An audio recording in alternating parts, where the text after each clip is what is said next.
nasa bayan po siya, tumawag po sa akin ng mga kapatid ko. Kaya potensya na po Na talaga siya, yan. nanlilisik po daw ang mata, Yeah.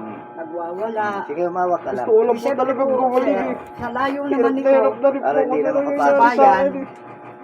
nabahila pa po ako ng pera nun. Para Tagal-tagal ako lang po, yan. makarating. Hindi ko alam po ano Alam niyo po, gagawin. sir, iniwan ko ang anak ko.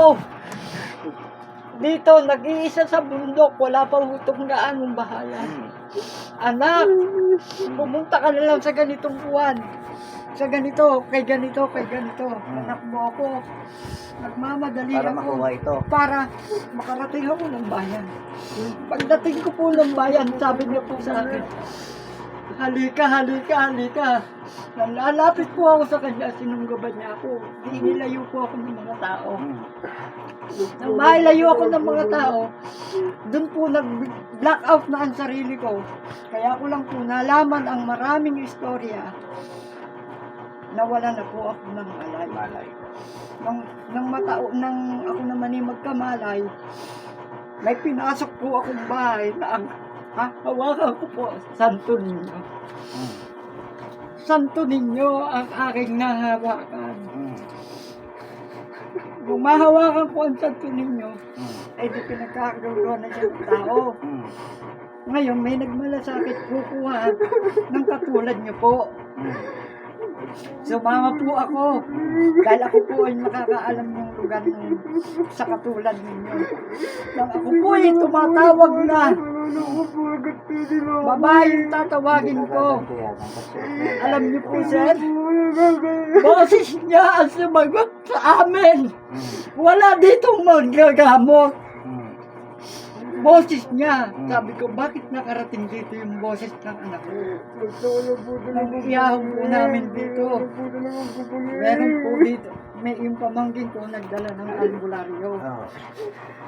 Ngayon, pagpasok dito, ayaw akong papasukin muna ng albularyo.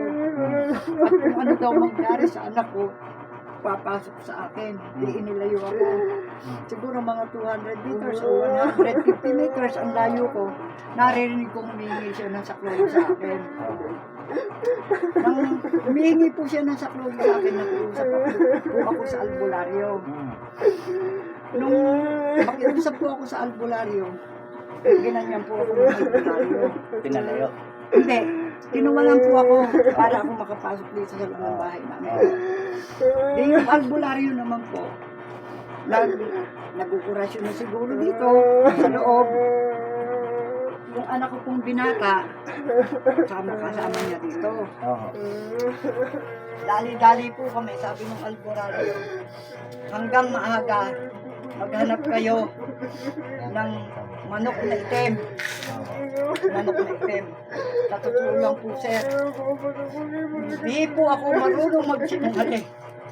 Mismo maraming tao, pamilya ko na dumidilat ang kanyang mata na pagkapula-pula, ito po, nangingitim po ito. Kumahaba ang kanyang dita. Nang patuloy siya ng albularyo, naglilibot-libot dito. Bigla po siyang nahiga,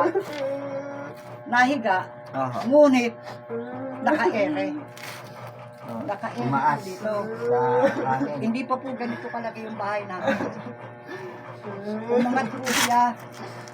Ang ginawa ng albularyo, sinilo po niya. Pag silong ganyan, nashoot sa ganito. Sa lieg. Nang mashoot sa lieg, unti-unti siyang bumababa. Nakatihaya siyang ganyan. Bigla siyang tumaob, sabay baksak sa lupa. Lupa po. Yun, binala namin yung sakwan. Ayan ho, hanggang sa ang off yun, gumaling siya. Siyempre, makikinig naman ako sa kuwan. Dalhin daw sa mental. Hindi na po namin. Kulang-kulang po, magtatatlong buwan kami parate sa mental. Sa madalit salita, nakapainom din ng gamot to sa mental. Tapos, Dalawang piraso lang, dalawang diagramin ng gamot. may nangyari naman po na Kasi pang ano Isang yung pagkakataon. papakalma para sa adik ng gamot nila. Hindi naman Doktor para po. sa akin eh. nagsalita yung doktor, nagdalubhasa akong doktor sa Amerika. Oo. Hindi ko pagmamalaki yung pagkadalubhasa ko. Bakit ang ibinigay ng mental? Eh, pang itigil mo yan. Kaya nasayang po yung halagang 7 piso ang natira ng 3,000. Maibili ko kaagad ng gamot.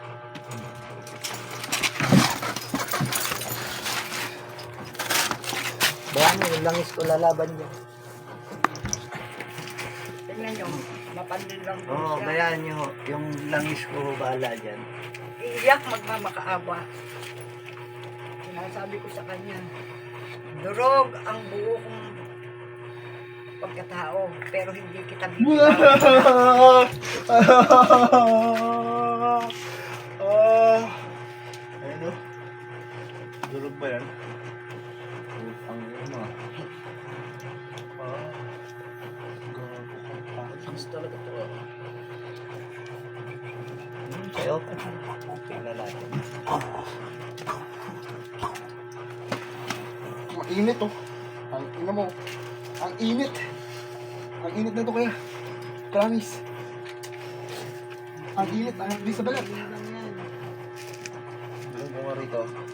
Hindi pa. Hindi pa ako nag- ang init mo pa. Oo, buko ka. Buko na to. Wala kang kukuha yun. Kukuha ko sa ganun ni Papa. Wala na sila. Ako mag-aabot. Buko ka. Kalmahin mo yung sarili mo. Tiisin mo yung init na yan, ha? Kalmahin mo yung sarili Ngayon mo. hindi masyado mainit. Kaganina, init ang Oo. init. Ang init na mabdi. Ilan dito para kang sinusunog. Ganito, mas mainit pa dito konti yung nangyari sa akin pag inatake ako kahapon. Oh, mainit ang ginagawa nila sa'yo, mainit din na inilabang ko, okay? Yung inaano sa akin, parang pinapasok, tapos yung parang may binibugas ako ganito na mainit. Kaya parang pulong-pulong ako. O, binabalik ko sa kanila yung init na ginagawa sa'yo. Oh. Meron pa init eh.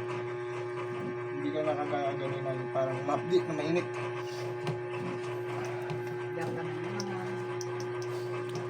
Ganyan siya kalaki. Ganito kaya yung parang, di ba, nag-uusap tayo, yan. Oh, Yan. bigla na lang. Bigla na lang. Bigla na lang siya nga ano. Ano ako natatakot sa gawin na ganyan. Sanay ako. Bigla na lang po siya. Mas mahirap pa nga sa mga probinsyang dating ko eh. Nakakulong pa siya. Rambol kami sa kulungan. Bigla na lang siya nga ano. Tapos pagka, di ba, yung dyan, yung hindi pa ako nito na ano. Mga, pigit lang ako saglit. Biglang ganun lumiya sa akin, mananakbo na ako. Yung paikot-ikot na yan, tatalon. Hindi pa, ito, nagigiba yung lingging. Nasaktan ko sila.